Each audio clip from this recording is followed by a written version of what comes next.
An episode of Virginia Tech Football Shows into episode 12. The Virginia Tech Stanford recap. My host Kent and my second host Jacoby.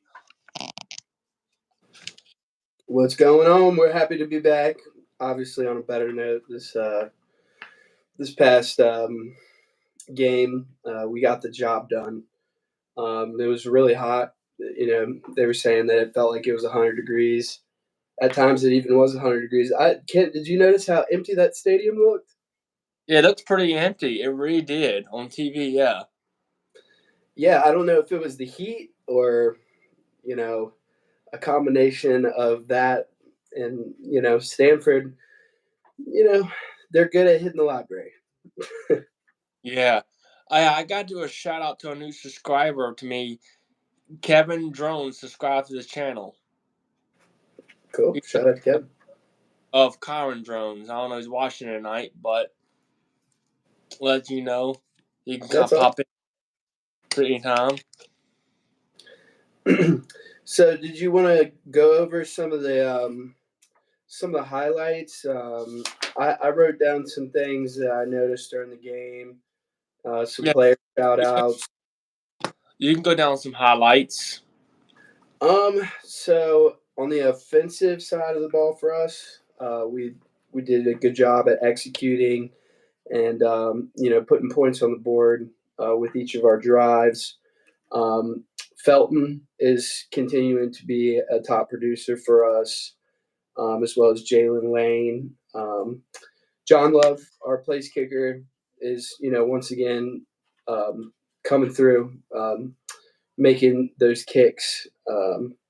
And then, of course, Bashal Tootin is just tough. He's a tough guy to tackle. I mean, his yards after contact have to be some of the best in the ACC, I would imagine. Probably potentially top 10 in the country, even maybe. That's just a guess. And Malachi Thomas, our number 2 running back, had a couple, big plays, including a first down that helped kind of cap the game off for us. I thought Kyron Jones did a good job. He seemed a little more accurate this week.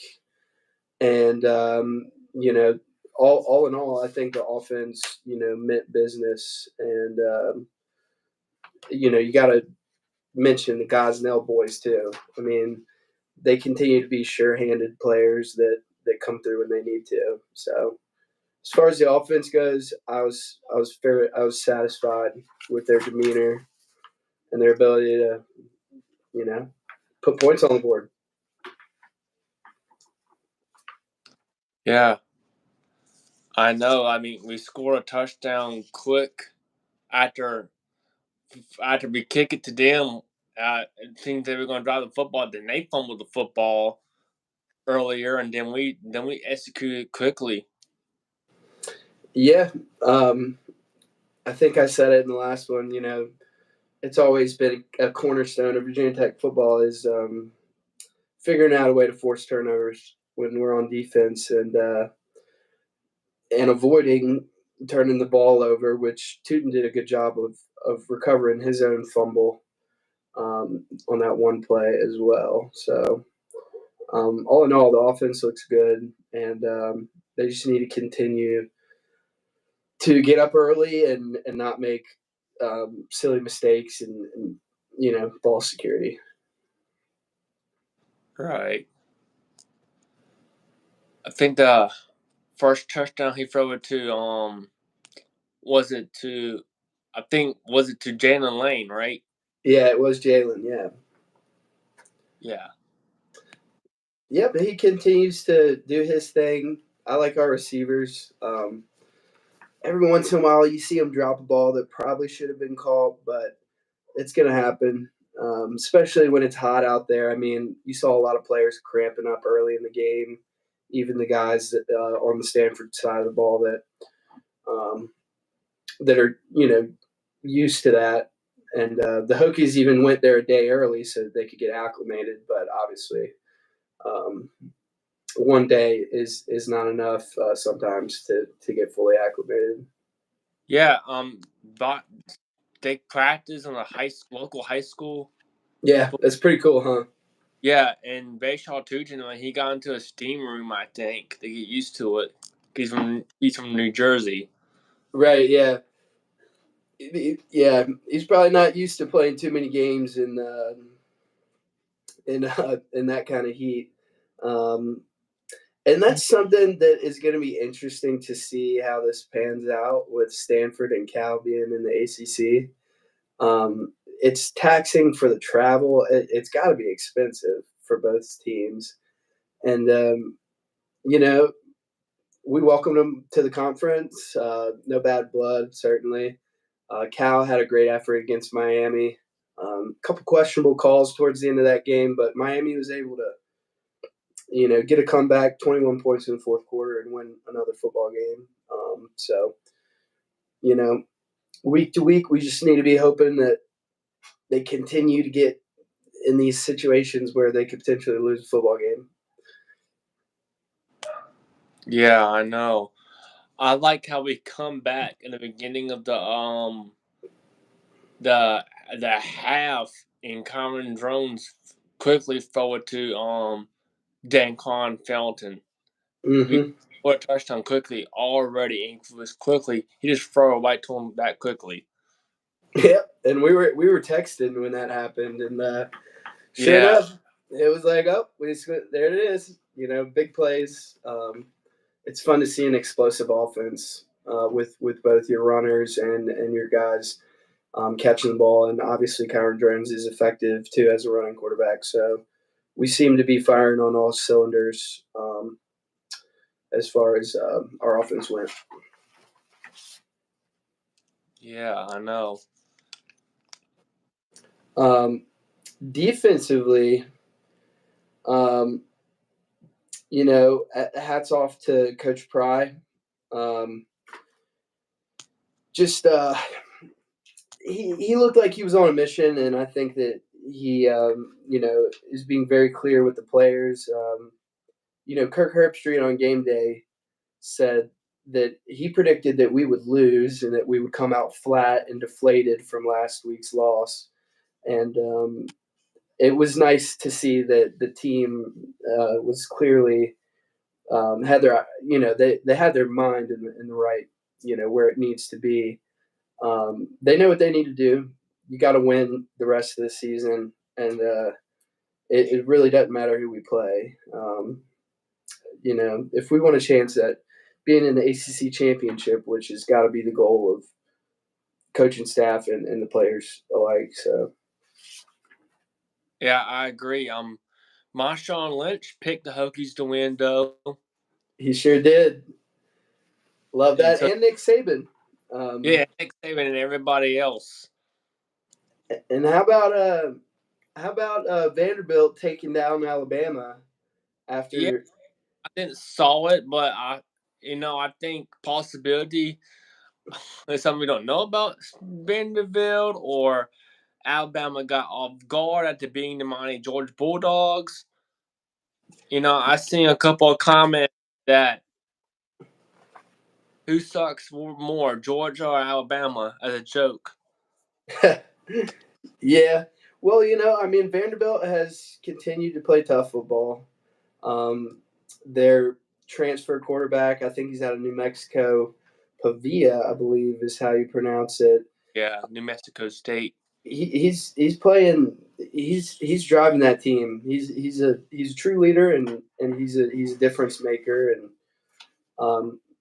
even Rutgers is the other team that we lost to besides Miami. They're continuing to play tough football too. So um, it's good to see that if we can play Vanderbilt close and they can beat Alabama coming off a huge win like that, then who's to say that we couldn't do the same thing? So, Yeah, I know. couple defensive plays that I took note of here. Fuga, number 6 on the defensive line, he's a menace. I mean, he's gonna be tough to deal with. kind of regardless. I love his tenacity and his ability to penetrate the line and put pressure on the quarterback. We had number 7 Jennings with a great interception, and just also showcasing some you know solid defensive skills in the backfield. And then Dorian Strong Yes. prevented a touchdown that kept the game out of a one possession football, score. So Yeah. The defense, like Josh Fuga, he's a big man, 313 pounds. He's a 6 year senior, and this the reason why there's people showing up at that game. oh yeah, And this is a football game, Jacoby. We got 5 sacks. yeah. I mean that's not every day that your football team is going to do that, but with those big guys up front, like you said, it's just it's an impressive showing, and I think it goes to show that Coach Fry coaching and being in the locker room and getting his guys ready, and you know, I guess instilling the mission and keeping their eyes forward instead of as Kirk Herbstreit said, coming out flat. So nice try, Kirk. Well, Kurt usually praised Virginia Tech, Koki, for years. Yeah, he loves to You should, vote against us nowadays, but it is what it is. Um, I thought something else that I think deserved a shout out was Peter Moore, our punter, had a absolutely booming punt, 61 yards, and I mean, if that punt, is more like 40 yards or even 35 yards, bounces out of bounds or something like that, you're giving up good field position. So he didn't see the field too much in this game, but when he did, he's also executing his position. So that's good. you gotta give credit to our special teams coordinator James. I forgot Stu Holtz. You gotta get credit to him, and he did. Those special teams are doing great. We got a good kicker, Janning Lang returning well. Mm-hmm. What you drinking, by the way? I'm having a little glass of wine. I'm about to go out to dinner with my lady. Uh, So yeah, we're gonna go get some pasta after this. oh, that's cool. Yeah.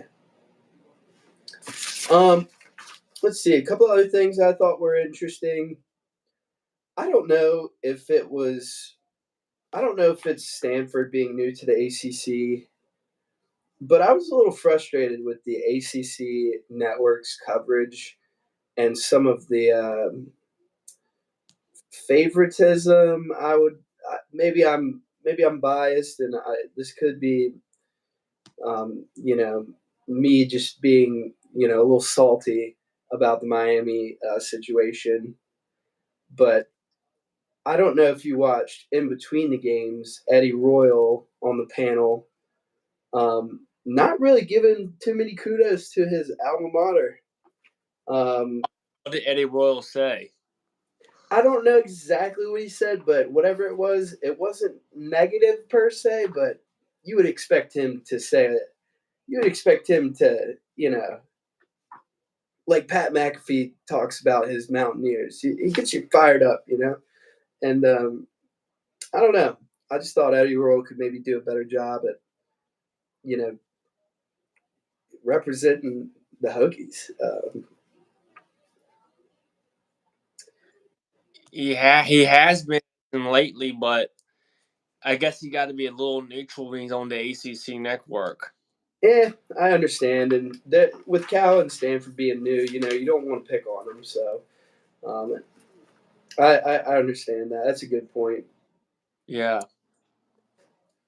That Stanford defense was there were a couple times they had some excessive uh, kind of like after the whistle was blown, there was some excessive stuff going on. I understand they're down, they're trying to force a turnover and whatnot, but I mean, Tootin kind of took a beating at some points, and I know. See, Stanford was coming in good rushing defense. That's the reason why Tootin only got 73 yards and 1 touchdown, because that Stanford defense did a pretty good job on him.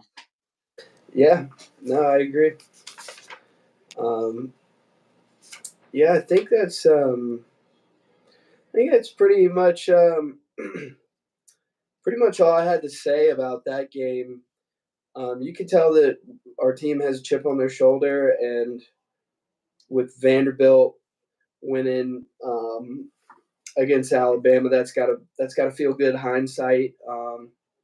Rutgers is continuing to play well, so that's got to feel good.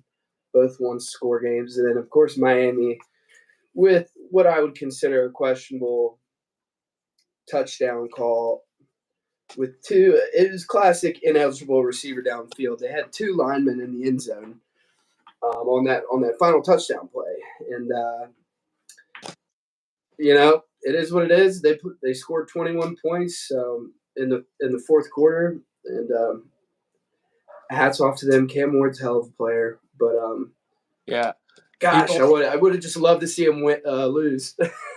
people on the message board saying that game was rigged. Like, Cal was up 35-10, and some reason, like I said, I didn't watch it. Mine because some people on the message board just saying that targeting should have been called targeting.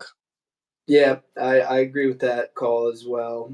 Um, it's if you're going to call it in another game, you got to call it every time. I mean, these are just the rules of football. They're changing, and they're here to protect the players. So a lot of people, a little bit old school people, might not have seen that as a big deal, but if it's a rule of the game, it should be enforced. So Yeah.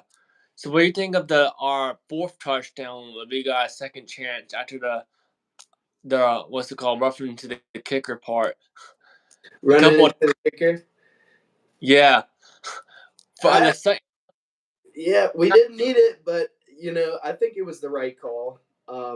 It's a 5 yard penalty for running into the kicker, um, and it certainly wasn't roughing the kicker. So I mean, if you're on defense and you know you ought to know better than you got to protect the kicker. You don't want to be that guy that gives up that ultimately yeah. turns into a score. So I'm sure his coach had something to say to him about that.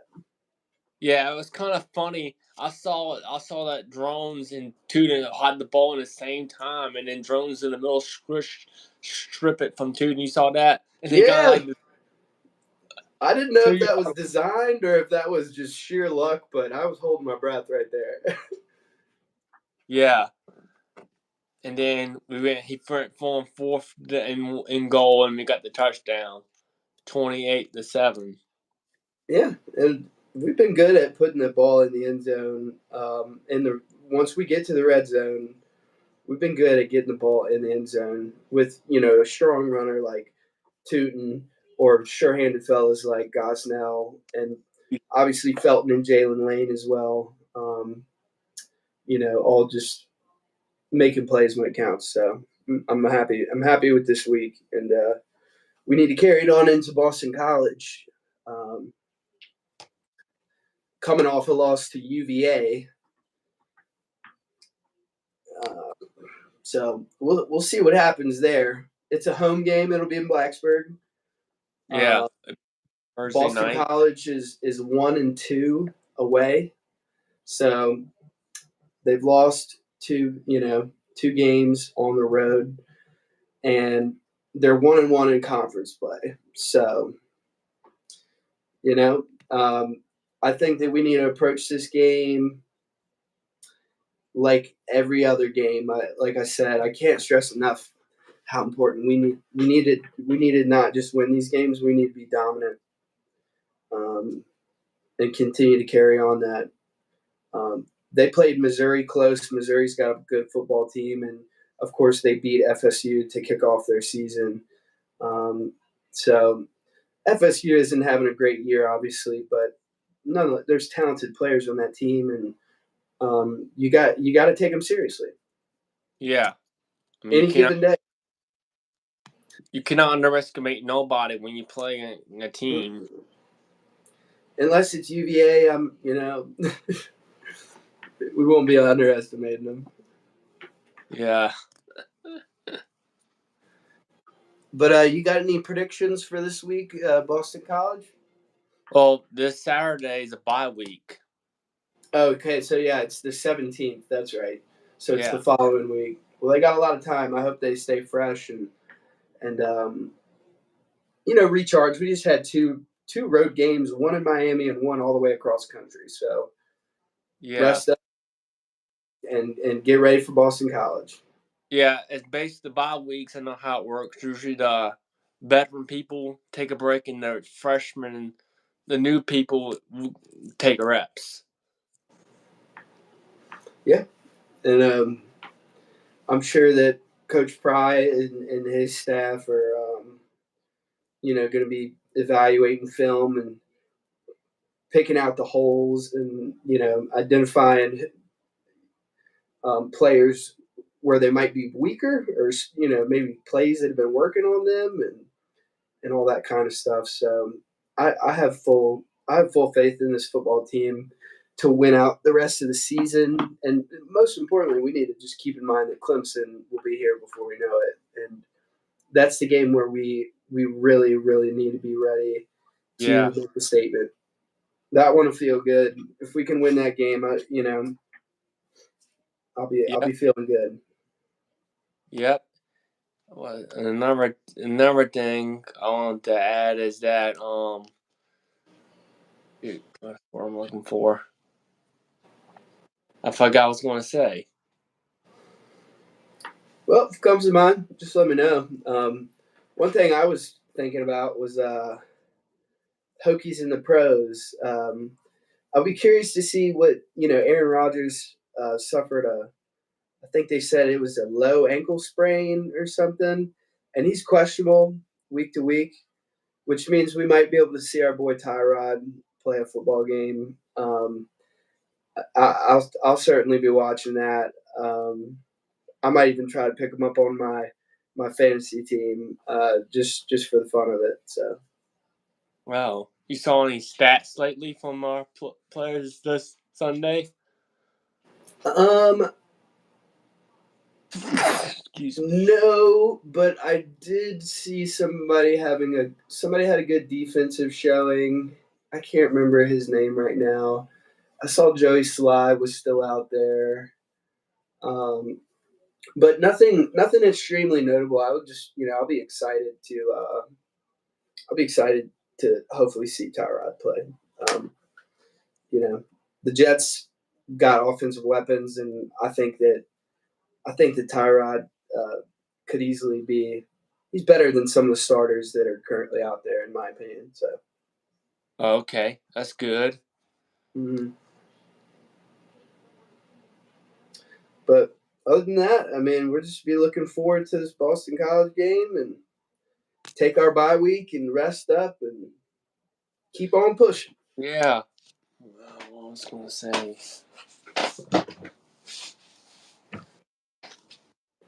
Shoot, I keep on forgetting what I was going to say. Well, if it comes to you. You got something? Got anything you want to add?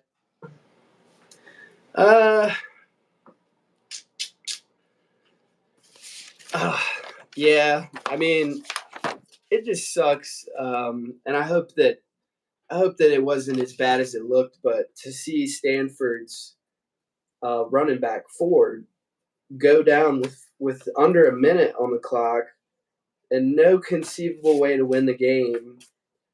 I don't know what Stanford's head coach was thinking, keeping him in the ball game. I'm sure he's a tough player or whatnot, but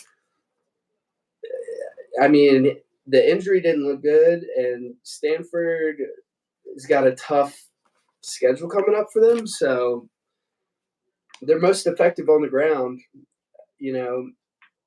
good luck to those guys. And I wish the best. Nobody likes to see a player, suffer an injury like that. So No. Anyway, I think Virginia Tech. I think got to continue to do good for this following week. that's right. That's right. Just keep the eyes forward. All we can do is win every game and hope Miami loses a couple. So Yeah. You got a feeling that Miami's going to lose a couple of games? I do. They continue to have trouble um, with teams that they don't expect to. And hey, man, any given day, if Vanderbilt can beat, Alabama after they beat Georgia, then who's to say that the rest of Miami's schedule can flip the script on them, and I hope they do. Yeah, and don't forget, Alabama ain't the only team that got upset. Tennessee got upset. Yep, that's true. Texas A&M got upset. Oh, That's college football for you. yeah, always up. There's always upsets. Yeah, man, it's fun. Yeah, other than that, I mean, I'm just excited for my Commanders. I've been lifelong Commanders fan. Um, so 4-1 is the best start that I've seen in a long time.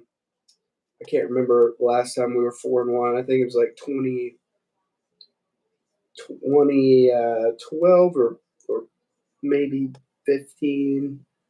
It's been too long, almost 10 years. Yeah. So shout out to Jaden Daniels. Keep that boy safe. We're gonna need him.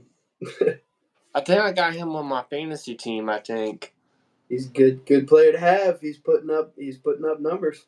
So, yeah. but yeah, I think that about covers it for me. You got anything else? Yeah, no. Well, here's the deal. The reason why I got the fun fact. The reason I got him because I remember Nick Anderson's fantasy team because I totally forgot about because I was so focused on watching Virginia Tech and Vandy, and I forgot it. And it's auto pick. I wanted C.G. Lamb from the Dallas Cowboys, but I didn't get him. He had a great game last night. That was a fun game. The Steelers Cowboys game, and like I said, a Commanders fan, it's still good to see. Dak is such a great guy, and he's focused. He's had a lot of adversity throughout his career. I also love the Steelers. I think Mike Tomlin's awesome, but just a great game. That was fun to watch. So Yeah. good football is always fun for me.